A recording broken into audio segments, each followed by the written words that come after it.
లలిత సహస్రనామాల్లోని ఈ ఒక్క నామం వింటే మీలో ఉండే సోమరితనము, కోపం శాశ్వతంగా నశించిపోతాయి. శ్రీమాత్రే నమః. అందరికీ నమస్కారం.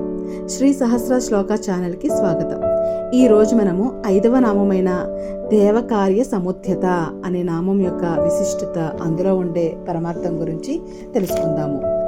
దేవతల ప్రార్థనలను ఆలకించి లోక కళ్యాణం కోసం ఆ బండాసురుడిని వధించడానికి చిదగ్నికుండం నుండి సాక్షాత్తు ఆ పరాశక్తి ఆవిర్భవించింది.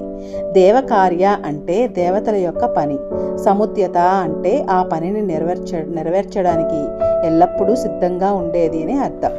దేవతలను రక్షించడమే తన ప్రధాన కర్తవ్యంగా భావించి ఆ తల్లి ఉద్భవించింది. అయితే దీని వెనుక మన నిత్య జీవితానికి సంబంధించిన ఒక పరమార్థం దాగి ఉంది. రాక్షసులు అంటే ఎక్కడో బయట ఉండరు.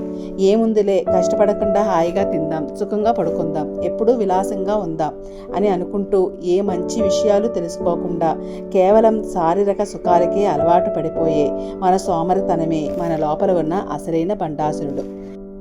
మనం ఎప్పుడైతే అమ్మా నాలోని ఈ సోమరితనాన్ని మార్చు అని ఆ జగన్మాతను మనస్ఫూర్తిగా శరణు వేడుతామో, ఆమె మన హృదయంలో కొలువై ఆ అజ్ఞానాన్ని ముక్కలు ముక్కలుగా చేసి మనల్ని సన్మార్గం వైపు నడిపిస్తోంది. మనలోని దైవత్వాన్ని రక్షించడమే ఆ తల్లి చేసే అసలైన దైవ కార్యం. ఈ వీడియో మీకు నచ్చితే ఒక లైక్ చేయండి, షేర్ చేయండి, అలాగే ఛానల్ని సబ్స్క్రైబ్ చేయండి. Thank you.